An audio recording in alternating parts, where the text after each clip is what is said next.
ସୁଭଦ୍ରା ଯୋଜନାକୁ ନେଇ ଆସିଲା ଏକ ଅପଡେଟ୍। 47 ଲକ୍ଷ ହିତାଧିକାରୀଙ୍କୁ ମିଳିବ ସୁଭଦ୍ରା ଯୋଜନାର ଟଙ୍କା। ତାଲିକା ପ୍ରସ୍ତୁତ ଚାଲିଛି।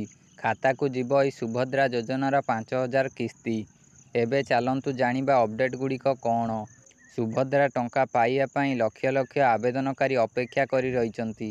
କେବେ ସେମାନଙ୍କୁ ପ୍ରଥମ କିସ୍ତି ମିଳିବ ସେଥିପାଇଁ ଅପେକ୍ଷା କରିଛନ୍ତି।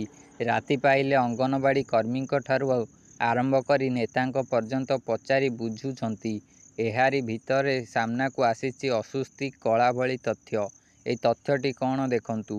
ସୁଭଦ୍ରା ଟଙ୍କା ପାଇବା ପାଇଁ ଲକ୍ଷ ଲକ୍ଷ ମହିଳାଙ୍କ ମଧ୍ୟରେ ଉତ୍କଣ୍ଠା ବଢ଼ି ଚାଲିଥିବା ବେଳେ ଏହାକୁ କେମିତି ସଫଳ ଓ ବ୍ୟାପକ କରାଯିବ ସେଥିପାଇଁ ଜିଲ୍ଲାପାଳ ସମ୍ମିଳନୀରେ ଆଲୋଚନା କରାଯାଇଛି। ଉପମୁଖ୍ୟମନ୍ତ୍ରୀ ପ୍ରଭାତୀ ପରିଡ଼ା ଜିଲ୍ଲାପାଳମାନଙ୍କ ସହ ସୁଭଦ୍ରା ଯୋଜନାର ସଫଳ କାର୍ଯ୍ୟାନ୍ୱୟନ ସମ୍ପର୍କରେ ଆଲୋଚନା କରିଛନ୍ତି। ଏ ନେଇ ରାଜ୍ୟ ସରକାରଙ୍କ ପକ୍ଷରୁ ପ୍ରେସ୍ ରିଲିଜ୍ ମଧ୍ୟରେ ସୂଚନା ଦିଆଯାଇଛି ଯେ ଏ ପର୍ଯ୍ୟନ୍ତ 95 ଲକ୍ଷରୁ ଅଧିକ ଆବେଦନ ପଞ୍ଜୀକୃତ ହୋଇଛି। ଖୁବ୍ ଶୀଘ୍ର 1 କୋଟି ପର୍ଯ୍ୟନ୍ତ ଆବେଦନ ଛୁଇଁପାରେ। ସେମାନଙ୍କ ମଧ୍ୟରୁ ଯୋଗ୍ୟ ଅଯୋଗ୍ୟ ହିତାଧିକାରୀଙ୍କୁ ବଛାଯିବ।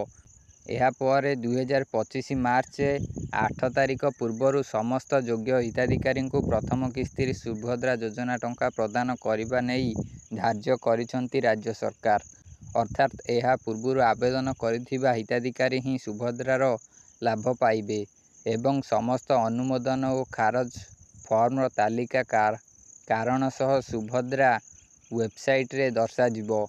ଏଏମଏସ୍ ଜରିଆରେ ସମସ୍ତଙ୍କୁ ଅବଗତ କରାଯିବ।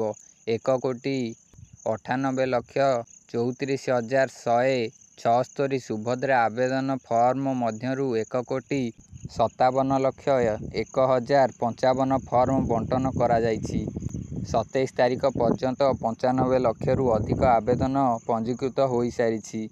ବିଶେଷ କରି ଜନଜାତି ବହୁଳ ଅଞ୍ଚଳମାନଙ୍କରେ ପଞ୍ଜୀକୃତ ଗୁରୁତ୍ୱ ଦେବା ପାଇଁ ଜିଲ୍ଲାପାଳଙ୍କୁ ନିର୍ଦ୍ଦେଶ ଦିଆଯାଇଛି। ସମୁଦାୟ 25,29,720 ହିତାଧିକାରୀଙ୍କୁ ଅର୍ଥରାଶି ପ୍ରଦାନ କରାଯାଇଛି। ଏଥିମଧ୍ୟରୁ 25,17,545 ଜଣଙ୍କ ବ୍ୟାଙ୍କ ଆକାଉଣ୍ଟକୁ ସିଧାସଳଖ ଏବଂ 12,175 ଜଣଙ୍କୁ ସିଡିବିସି ଜରିଆରେ ଅର୍ଥରାଶି ପଠାଯାଇଛି।